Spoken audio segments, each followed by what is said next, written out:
예, 오늘의 모닝 브리핑 시작하겠습니다. 주말에 나온 미국의 지표, 그러니까 물가 지표는 예상치에 부합했는데, 트럼프가 2월 4일부터 캐나다, 멕시코 25%, 중국에 10% 추가 관세 부과한다라고 공개를 하면서 시장이 좀 흔들리는 그런 모습을 보였죠. 우리 증시는 외국인들이 대량으로 순매도 했잖아요, 금요일에. 이런 매도가 특정 종목에 집중되긴 했었는데, 매도가 좀 광범위하게 퍼지는지 좀 줄어드는지 오늘 장에 상당히 중요한 변수가 될 것 같고요.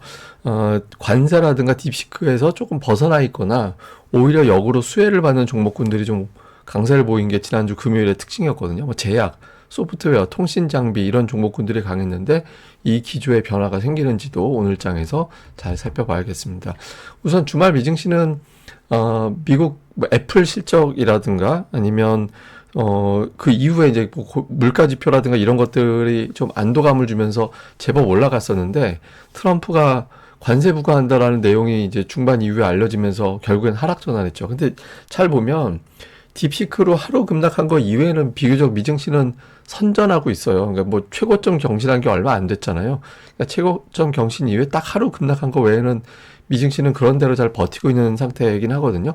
그런데 이제 재료가 좀 센 재료들이 주말 사이에 나왔죠. 트럼프가 캐나다, 중국, 멕시코에 관세를 부과한다. 그러니까 뭐 25%또 10% 이렇게 부과한다라고 했는데 여기에 따른 미국도 어느 정도 타격은 있다라고 주로 많이 보죠. 그러니까 미국에서 가게당 1250달러 정도의 구매력이 떨어진다. 그러니까 더 많이 비싸게 사야 되는데 그렇게 비싸게 사느니 못 사게 되는 케이스들이 나오게 되니까 기업들은 이 사람들이 안 사주니까 실적이 나빠질 수밖에 없게 되는 거잖아요. 그래서 GDP, 실질 GDP 0.2% 정도 떨어뜨리게 되고 PCE 물가도 0.76% 정도 높이는 그런 어떤 타격이 나온다라는 거거든요. 근데 저게 이제 보면 마치 저런 내용만 보면 미국이 타격을 받으니까 뭐 결국엔 미국이 양보하겠지. 근데 사실은 멕시코하고 캐나다가 받는 타격은 더 크잖아요.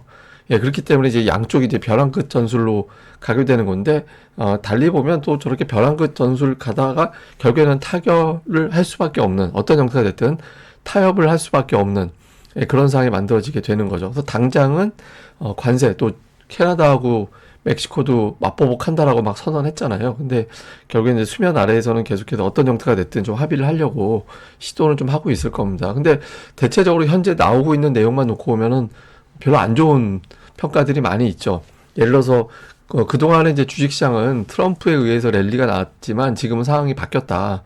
그리고 여전히 이거는 협상 전략일 뿐이고 그대로 실행되지는 않을 것 같다. 이런 어떤 시각도 있고요. 그런데 저거는 이제 좀 너무 나이브하게 보는 거고 여러 가지 어떤 피해 사례들, 예를 들면 뭐 S&P 500 기업들의 실적이 2.8% 떨어진다든가 근원 인플레가 0.7% 올라가고 국내 총생산이 0.4% 빠진다든가 그리고 이제 밸류에이션을 높은 상태에서 인플레이션 영향 주고 연준이 이것 때문에 금리 안 내리게 되면 증시가 하락하는데 결정적인 영향을 줄 수밖에 없을 거다. 그리고 이제 에버코어 이런 데서는 단기적으로 지수가 3에서 5% 정도의 변동성이 유발될 수 있다. 이렇게 좀 부정적인 해석을 많이 하고 있습니다. 그래서 지금 이제 월가에서는 대체로 잘못된 결정이다. 이것 때문에 주식시장이라든가 경제에 타격이 불가피하다. 이렇게 이제 보고 있습니다. 근데 이제 트럼프가 주식시장 의식을 안 하는 사람이 아니잖아요. 예전에 이제 백악관 1기 때 백악관에서 회의하면서 자막으로 미국 증시 돌아가는 거 지수를 계속 봤대요. 보면서 이제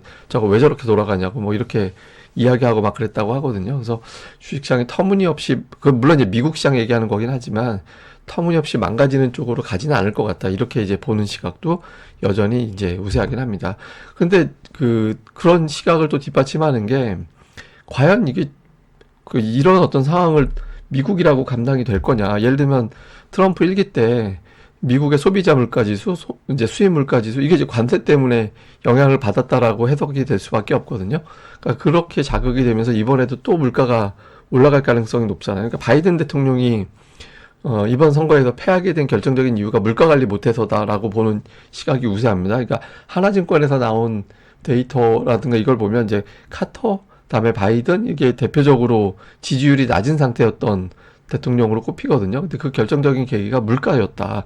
이렇게 보는 시각이 있거든요. 근데 특히 이제 캐나다에서 미국에서 쓰는 수입하는 원유의 60%가 캐나다에서 가지고 오는 거잖아요. 그러니까 이게 이것 때문에 이제 국경 인접한 지역 같은 경우는 당장 이제 뭐 물가가 올라갈 걸 걱정하고 있다. 물론 이제 캐나다산 원유에 대한 수입 관세는 상대적으로 좀 낮게 책정하긴 했지만 어쨌든 뭐 미국에서도 이렇게 되면 정치적으로 트럼프가 조금 불리하게 될 가능성도 있다.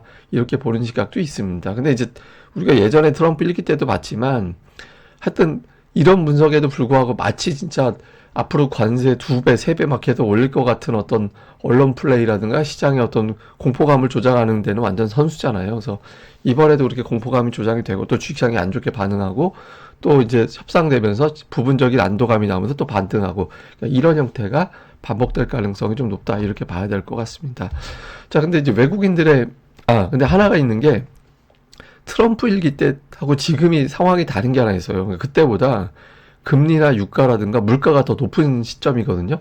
여기서 인플레이션을 조금만 자극을 해도 지지율이 타격받을 가능성이 높아요. 그래서 트럼프가 이제 1기 때하고 똑같이 이렇게 세게만 갈 수 있을 거냐, 이거에 대한 어떤 그 의문점을 제기하는 사람들도 여럿 있습니다. 근데 이거는 이제 다음 문제고, 지금 당장은 트럼프가 아주 강력한 어떤 관세부가, 이거 이제 우리나라도 순서가 올 거잖아요. 그러니까 여기에 대한 어떤 부담, 이런 것들을 투자자들이 상당히 좀 위축되면서 초반에 이제 반영할 가능성도 있죠. 특히 이제 외국인들이 지난달 1월을 보면 순매도로 끝났거든요. 근데 이게 좀 통계적으로 보면 1월에 9,300억 정도 팔았어요. 근데 매수한 날하고 매도한 날하고는 똑같았어요. 예, 9일 사고 9일 팔았거든요. 그리고 최대 매도한 종목은 삼성전자 1조 7천억 원 이상 팔았고, 이거 오타났네요. 최대 순매수 종목은 하이닉스. 그러니까 1조 4천억 정도 순매수했거든요. 그러니까 삼성전자 팔아서 하이닉스를 매수하는, 예, 그런 형태를 보였잖아요. 근데 이제 근데 금요일에 이런 어떤 기조에서 하이닉스까지 이제 딥시크 이슈, 엔비디아 급락 이후에 둘 다 매도하는 그런 형태가 나왔었거든요. 근데 이제 오늘 장에서 특히 이제 이번 주 월요일 넘어가면서부터 적어도 하이닉스라도 좀 페이스가 바뀌는, 아니면 뭐 삼성전자가 바뀌어두면 더 좋고, 그러니까 그런 형태의 움직임이 좀 나와줘야 되는 거죠. 그래서 이제 지난주 그 1월 월간 상승률을 보면 그래도 하이닉스가 많이 올라간 편이었거든요. 근데 금호석유, 삼성중공업, 하나금융, 이렇게 금융, 조선, 석유화학, 이제 반도체 중에서 하이닉스 이런 종목군들이 지수보다 강했거든요. 근데 이 종목들은 공통점이 뭐냐면 전부 다 기관 매수 종목이에요.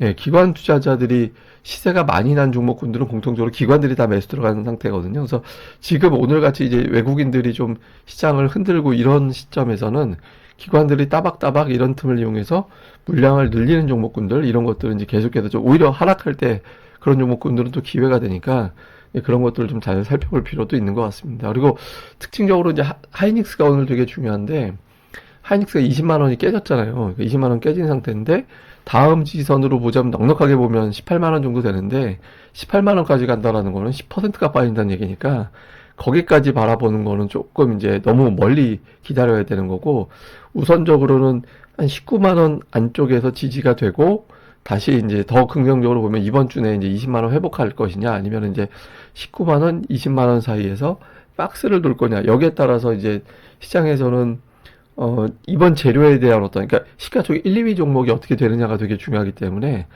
이게 만약에 18만원 방향으로 가게 된다면 코스피는 생각보다 낙폭을 더 키우는구나, 이렇게 이제 볼 수도 있는 거라서, 하이닉스가 어느 선에서 버텨내는지, 이것도 지금 상태, 왜냐면 이게 재료란 재료는 다 더해진 종목이잖아요.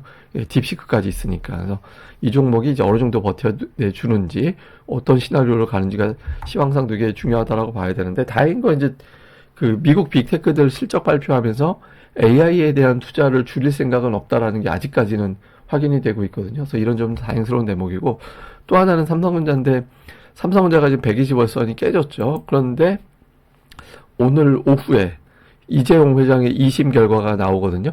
이게 그 1심에서 이제 무죄가 됐는데, 만약에 이게 이제 2심 결과에 따라서 무죄가 되든 유죄가 되든 경영권 관련된 불확실성은 어쨌든 상당 부분 해소가 되는 걸로 볼 수도 있어요. 그러니까 만약에 이제 무죄가 된다 그러면 여기에 집중하겠구나.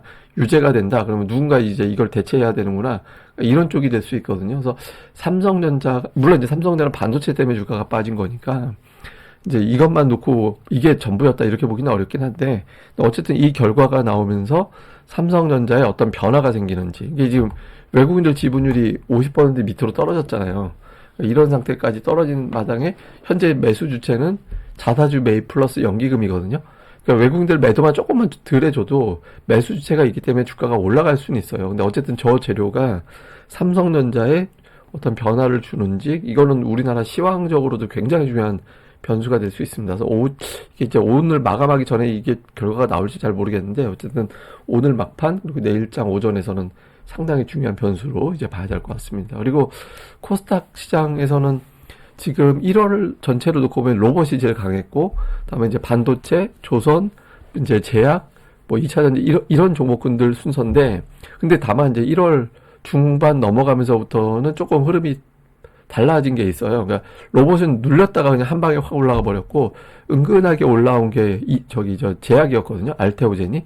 그래서 알테오젠, 이제 로봇, 그 다음에 통신 장비 등등의 종목군들이 좀 강했고, 지난주 최근에 좀 눌리기 시작한 게 조선 부품이라든가 이제 반도체는 상대적으로 좀 움직임이 떨어지는 그런 형태가 됐었거든요. 그래서 요 구도가 사실은 딥시크라든가 이런 재료 생각해 보면 뭐 지난주 금일에 강했던 종목군들이 그대로 강할 가능성이 높죠. 근데 그런 것도 중요하지만 수급이 어떻게 바뀌느냐. 그러니까 이게 이제 하락하는 걸 받아낼 거냐, 아니면은 이제 완전히 한 사이클 정도는 조정이 이어질 거냐, 이런 것들이 되게 중요하거든요. 그래서 오늘 장에서 어떤 수급 동향 보면서 우리가 또 가늠을 해봐야 될 것 같습니다. 자, 일단 딥시크의 관세 재료까지 월요일마다 뭔가 자꾸 터집니다. 반영을 해야 되는 거. 그러니까 미국 시황 보면 관세 이후에 첫 번째 반응을 미국도 궁금한 거예요. 근데 아시아 증시에서 첫 번째로 반응을 한다. 특히 이제 오늘 우리 증시도 우리 증시지만 장중에 중국 증시가 어떻게, 그러니까 일본이라든가 해외 쪽, 아시아 쪽 증시를 같이 봐야 되겠죠. 돌아가는 상황 봐야 될 거고, 또 외국인들이 지난주 금요일에 워낙 삼성전자, SK하이닉스 집중 매도했었는데, 그게 4일 동안 팔 거를 몰아서 판 거일 수도 있잖아요. 그래서 오늘 장에서 좀 매도가 좀 둔화가 되는지, 그대로 가는지, 그리고 앞서 말씀드렸던 삼성전자의 움직임, 그 다음에 관세와 딥시크 영향이 적은, 뭐, 제약이라든가 이런 류의 어떤 종목군들이 오늘 장에서도 그대로 가고 외국 기관이 그쪽에도 집중을 하느냐, 아니면 하락을 이용해서 물량을 늘리느냐. 이제 저는 오히려 가장 마지막 이거하고 삼성전자 쪽에 관심이 좀 많이 있거든요. 이게 시황상 중요한 변수라서 어떤 그림이 나오게 되는지를 잘 봐야 될 것 같습니다. 그리고 이제 외국인들이 연도별 매매 추이를 좀 봤거든요. 근데 외국인들이 저는 관심 있게 본 게 이제 2018년도, 그러니까 미중 간의 무역 전쟁이 한참 벌어졌을 때, 그때 코스피하고 코스닥 합쳐갖고 6조 3천억 정도 매도했고 시장이 굉장히 안 좋았잖아요. 예, 그러니까 이제 외국인들이 무역 전쟁에 대해서는 별로 안 좋은 반응을 한 게 사실이죠. 그래서 이번에도 외국인들이 똑같이 갈 거냐. 근데 이제 그 두 가지 시각이 다 있어요. 그러니까 우리가 좀 안 좋은 시점에 이 재료가 더해졌다. 왜냐면 이제 AI 여기에 따른 하드웨어의 강점이 있는 우리나라가 이제 호조를 보이다가 이제 딥시크 재료가 더해진 상태에서 관세까지 흔들어 버리면 이제 우리 입장에서 가장 취약한 나라 중에 하나가 될 것이다라는 게 이제 부정론이고, 긍정적으로 보는 쪽은 트럼프가 그때 당시에 자기가 재선이 안 된 이유를 알 것이고, 이번에 삼선이야 당연히 이제 도전 안 하겠지만, 정치권에서는 이걸 그대로 이제 두지는 않을 거다. 그러니까 이제 자기네들도 다음 선거도 있고 뭐 하니까. 그래서 그때 당시 더군다나 물가를 엄청나게 자극할 수 있다라는 어떤 부담이 있기 때문에 그때만큼의 어떤 관세 전쟁이 국면이 이어지지는 않을 것 같다. 이렇게 보는 시각도 또 반대쪽에는 있거든요. 근데 일단 처음엔 항상 반응은 나쁜 것부터 반영을 해요. 그러니까 나쁜 것부터 반영하고 나서 그 다음에 이럴 수도 있지 않을까? 거봐 그랬잖아. 뭐 이런 식으로 시장이 전개되게 되거든요. 근데 일단은 외국인들이 어떤 형태로 제가 늘 말씀드리지만 지수 곱하기 그러니까 지금 뭐 2,500억 원 이상의 순매도가 나오면 이거에 대해서 굉장히 민감하구나라고 보는 거고, 그 안쪽으로 나오면 이번에는 그렇게까지는 아니구나 이렇게 반응하게 되는 거니까 어느 쪽에 매매가 나오는지, 그 다음에 외국인들이 선물 매도력이 그렇게 많이 남아있어 보이진 않거든요. 그래서 여기서 선물 쪽을 어떤 형태로 활용을 하는지, 그러니까 이 부분도 잘 보고 제가 또 마감 방송에서 내용을 정리해 드리겠습니다. 예, 또 하루 잘 보내시고요. 저는 다음에 뵙겠습니다. 이 방송 구독하기와 좋아요 꼭 부탁드립니다. 감사합니다.